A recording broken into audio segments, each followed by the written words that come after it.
ગુજરાતના મુખ્યમંત્રી ભૂપેન્દ્ર પટેલના હસ્તે સુરતમાં ખેતીવાડી ઉત્પન્ન બજાર સમિતિ દ્વારા તૈયાર કરવામાં આવેલી રાજ્યની સૌથી મોટી અને અત્યાધુનિક એલિવેટેડ શાક માર્કેટનું લોકાર્પણ કરવામાં આવ્યું છે. જમીનની અછત અને આધુનિકીકરણની જરૂરિયાતને ધ્યાનમાં રાખીને આ માર્કેટને સામાન્ય બજારોથી વિપરીત પ્રથમ માળ પર તૈયાર કરીને ગુજરાતમાં એક નવો ઇતિહાસ રચવામાં આવ્યો છે. આ એલિવેટેડ માર્કેટને વેપારીઓ અને ખેડૂતોની સુવિધા માટે અત્યંત આધુનિક રીતે ડિઝાઇન કરવામાં આવી છે. મોટા અને ભારે વાહનો માલસામાન સાથે સરળતાથી ઉપરના માળે પહોંચી શકે તે માટે એરપોર્ટની જેમ 100 ફૂટનો પહોળો રેમ્પ બનાવવામાં આવ્યો છે. તે વેપારીઓની જરૂરિયાતને ધ્યાનમાં રાખીને દરેક દુકાનમાં એક મોટું ગોડાઉન અને 2 ઓફિસની વ્યવસ્થા કરવામાં આવી છે. આ માર્કેટમાં દેશના 15 જેટલા વિવિધ રાજ્યોમાંથી વેપારીઓ શાકભાજી અને ફળોના વેચાણ માટે આવે છે, જે વાર્ષિક રૂપિયા 3,700 કરોડના તોતિંગ ટર્નઓવર સાથે રાજ્યના અર્થતંત્રમાં મોટો ફાળો આપે છે. લોકાર્પણ સમારોહમાં મુખ્યમંત્રી ભૂપેન્દ્ર પટેલે એપીએમસીના નવા શેડનું લોકાર્પણ કર્યા બાદ સંબોધન કર્યું હતું. તેમણે જણાવ્યું હતું કે સરકારે હંમેશા ખેડૂતોના હિતમાં નિર્ણયો કર્યા છે. વડાપ્રધાન નરેન્દ્ર મોદીએ કૃષિ ક્ષેત્ર પર સતત ભાર મૂક્યો છે અને રાજ્ય સરકાર પણ ખેડૂતોના વિકાસ માટે અનેક યોજનાઓ શરૂ કરી રહી છે. આ એલિવેટેડ માર્કેટ સુવિધાઓ અને પર્યાવરણલક્ષી પગલાંનું ઉત્તમ ઉદાહરણ પૂરું પાડે છે. હવે એવું લાગે છે બધાને કે ભાઈ આ તો નાનું કામ છે, 358 કરોડનું છે ને, ટોટલ 600 કરોડ રૂપિયાનું, એટલે 600 કરોડ રૂપિયા નાના થઈ ગયા અત્યારે, એવું છે. પણ માન્ય વડાપ્રધાન શ્રીએ જ્યારે મુખ્યમંત્રી હતા ત્યારે 2005માં શહેરી વિકાસ વર્ષ શરૂ કર્યું, અને એ શહેરી વિકાસ વર્ષ શરૂ કર્યું એ પહેલાની તમે આ સુરત મહાનગરપાલિકાની સાથે બધી મહાનગરપાલિકાઓ, કોઈ પણ મહાનગરપાલિકામાં તમે 10 લાખ રૂપિયાનું કામ લઈને, શું હું કહું છું કે લાખ રૂપિયાનું કામ લઈને જ નહીં જતા હોય. અહીંયા બેઠેલા કોઈને અનુભવ હોય તો કહી શકે કે ભાઈ હા, ખરેખર લાખ રૂપિયા માટે તમારે એટલી બધી તકલીફ પડતી હતી કે લાખ રૂપિયાનું કામ લઈને જવું કે ના જવું. આજે 1 કરોડનું કામ સામાન્ય નાગરિક સોસાયટી થકી કોર્પોરેટર જોડે આરામથી જઈ શકે છે.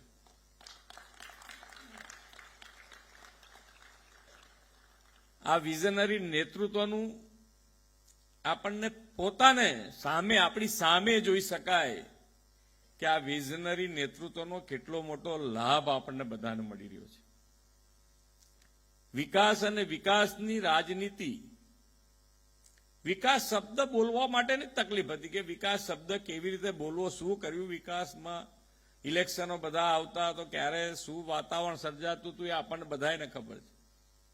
હવે આજે તમે જુઓ, એ માન્ય વડાપ્રધાન શ્રીના વિકાસની રાજનીતિના કારણે દરેકે દરેક રાજ્યોમાં હવે ઇલેક્શન વખતે વિકાસની રાજનીતિ ઉપર ભાર મુકાય છે. વિકાસ શું થયો, ક્યાં ક્યાં થયો, ક્યાં ક્યાં આપણે ઉપયોગી થયું, બધાનું લોકોનું ધ્યાન હોય છે. અને એટલે જ બિહારમાં તમે જુઓ તો જે રિઝલ્ટ મળ્યું છે એ માન્ય નરેન્દ્રભાઈની વિકાસની રાજનીતિ ઉપર પૂરેપૂરો ભરોસા સાથેનું રિઝલ્ટ છે.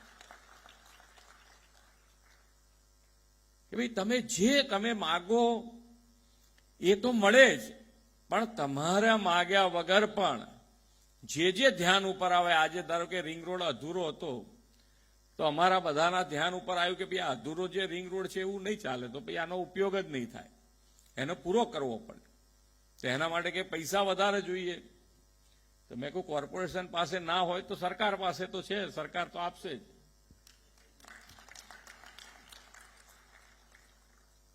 તો આજે આ રિંગ રોડ પૂરો થશે તો ઘણો બધો તમને ટ્રાફિક સમસ્યામાં મોટો ફાયદો થયો. ઇઝ ઓફ લિવિંગ કેવી રીતે વધે એના માટેનો હર હંમેશ પ્રયત્ન થયો છે. ડિજિટલ ઇન્ડિયાની જે વાત હોય તો ડિજિટલ ઇન્ડિયાની જ્યારે વાત થતી ત્યારે લોકોને બધાને એમ હતું કે આ ડિજિટલ ઇન્ડિયાની સાહેબ વાત કરે છે, આ ડિજિટલ ઇન્ડિયામાં કેવી રીતે આગળ વધાશે. તમે જુઓ આજે નાના રેકડીવાળા ડિજિટલ પેમેન્ટ તમારી આમે મૂકી દે છે કે આની પર કર દો પેમેન્ટ, આરામથી લે છે.